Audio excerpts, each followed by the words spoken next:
Olá, queridos, eu sou o Thiago Aires e esse é o podcast Grow, a sua pílula de business, inovação, estratégia, startups, mercado, investimentos, tecnologia, empreendedorismo e tudo que rodeia o fascinante mundo dos negócios. Confira aqui sempre conteúdo relevante e novidades para vocês. Então não perca, convida os amigos e vamos juntos, que é só o começo.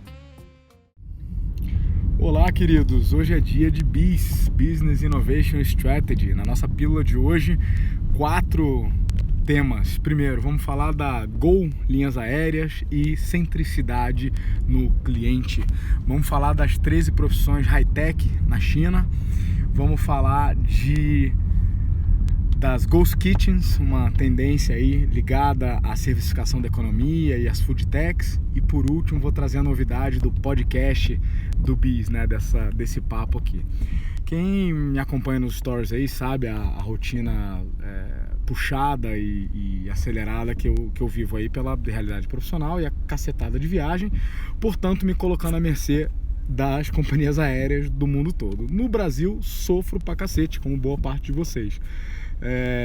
Nos traslados domésticos aqui, normalmente acabo apanhando muito, principalmente da operação da Gol e da Azul, são as que mais me deixam na mão, uma quantidade infinita de voos atrasados, uma incapacidade de lidar com os problemas que acontecem, porque muitos, enfim, estão fora da zona de influência das próprias linhas aéreas, mas a incapacidade de lidar com essas dificuldades e com o cliente me levam à seguinte reflexão. No momento onde a gente vem falando muito de inovação, falando muito de centricidade do cliente, ou seja, organizações que têm no centro da sua estratégia, do planejamento da sua execução e operação, a necessidade, o benefício, o bem-estar e a satisfação do cliente. Empresas diferenciadas já mostraram que isso causa muito impacto na experiência do cliente e, consequentemente, nos negócios de longo prazo, né? Então, uma organização que tem um cliente desenhado como centro do motivo do serviço existir, tende a ter clientes mais satisfeitos, mais felizes e, por isso, vender mais. Parece óbvio, mas, infelizmente, a gente sente que, no caso, principalmente nesses casos que eu citei, né, a Gol sendo apenas um exemplo, né, de maneira nenhuma aqui querendo espizinhar, tenho certeza que tem muita gente competente lá dentro, mas é um exemplo que, infelizmente, o cliente é um mero detalhe incomodando os negócios e a operação, e nada é pensado para ele. E eu teria N exemplos aqui para contar, mas o objetivo hoje não é contar causos, mas sim apontar essa tendência dos negócios, que é a centricidade do cliente, né? Outros modelos vencedores, como o do Uber, por exemplo, por sinal estou dentro do Uber agora, mostram que ter o cliente no centro da sua estratégia faz todo sentido. Segundo o assunto de hoje, a China finalmente oficializa ou reconhece 13 novas profissões high-tech, de piloto de drone a operador de robô, entram na lista oficial, algo que seria parecido com o nosso cadastro de brasileiro de ocupações, né? Nossa lista de possíveis ocupações e profissões. No caso da China, reconhece aí novas profissões, isso ligado ao plano China 2025. Esse portal amarelo, por favor, à esquerda, pode indicar. Um plano que eu não diria governamental, mas um plano nacional da China de se posicionar como estratégia em tecnologia, e isso inclui... Obrigado, querido. Isso inclui uma série de projetos e uma série de ações ligadas a... Tudo jóia? Bom ano pra você. Uma série de projetos ligados à adoção de tecnologias pela sociedade, pelas empresas, e que naturalmente passa sim por desenvolvimento de pessoas.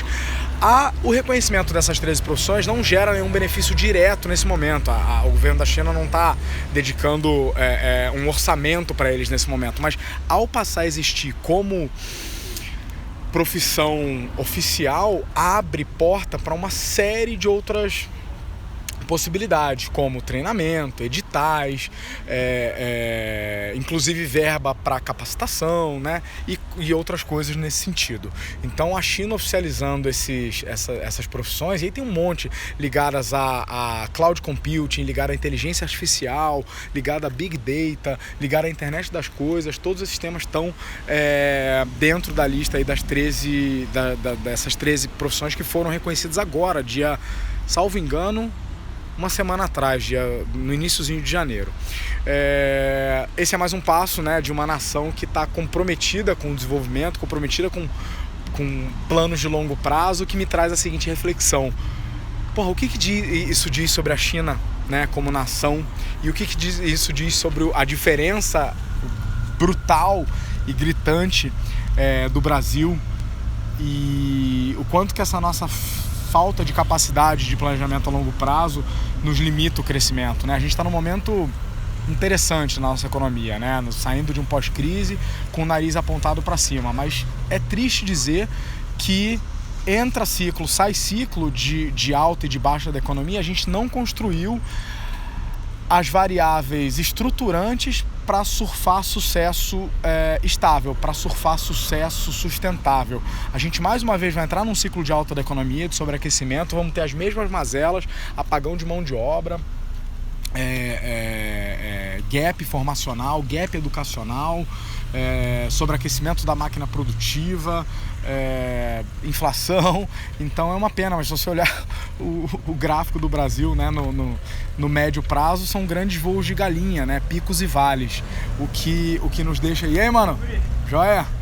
O que nos deixa um pouco tristes, assim, né? Porque a nossa visão de curto prazo vai nos continuar eternizando essa situação de pequenos voos, pequenos ciclos de prosperidade e depois momentos de reajuste e de correção. Então, muito orgulhoso aí desse movimento da China, né, de reconhecer essas 13 diferentes ocupações relacionadas à área high-tech, desde cloud, big data, IoT, né, no dia 1º de janeiro. E por último, na pílula Biz de hoje, falar das Ghost Kitchens. Você pode não saber, mas se você usa serviços de food techs como o iFood ou qualquer outro aplicativo de pedidos, você pode estar solicitando comida de um restaurante que não existe. Eu explico.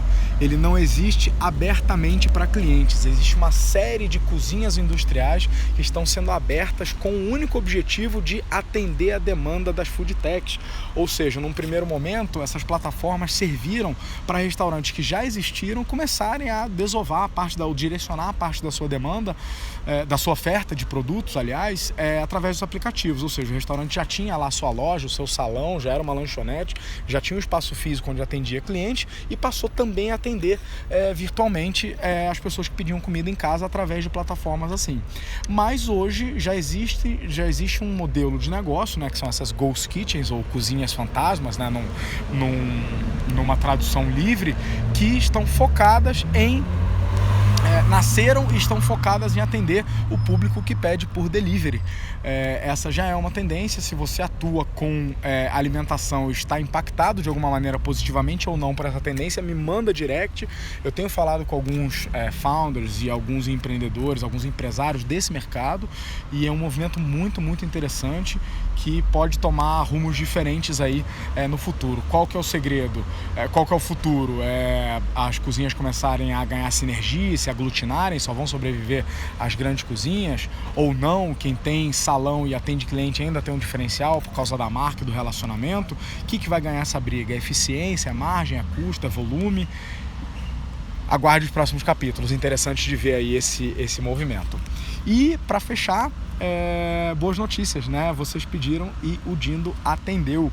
Essa pílula aqui, né, que a gente vem chamando de conteúdo aí ligado à gestão, à business, à inovação, que a gente vem chamando carinhosamente de BIS, né, de Business Innovation and Strategy, vai ganhar outros formatos. Vários de vocês me reclamaram, Aires, fica lá nos stories, aí eu perco, aí eu não sei que dia vai ser publicado, e o conteúdo tá muito bacana, tá me ajudando no meu negócio. A pedidos, a gente vai inaugurar o nosso podcast. A gente fez pesquisa no ano passado, né, e muitos de vocês apontaram que gostam de consumir ou estariam dispostos a consumir conteúdo de qualidade sobre business, inovação, estratégia nesse formato. Então vem aí o nosso podcast do Biz, né, essas pílulas em formato de podcast, com convidados, com tendências, com novidades, enfim, manter esse estilo despojado em relação ao formato, mas sempre cuidadoso em relação ao conteúdo atualizado, de ponta, opiniões, leituras, reflexões e aquele ressoante não sei quando a gente não souber a resposta das coisas, né? Afinal de contas, a gente, principalmente quando se trata de futuro, poucos têm as respostas, a gente só traz as perguntas, beleza? Então ficam aí 3 temas de business, inovação e estratégia para vocês e continuem mandando aí questionamentos e sugestões e discordâncias, inquietações e aflições no DM, na caixinha de perguntas, para a gente montar aí a pauta de conteúdo do ano. Falou, rapaziada? Vamos nessa, vem acudindo, é só o começo.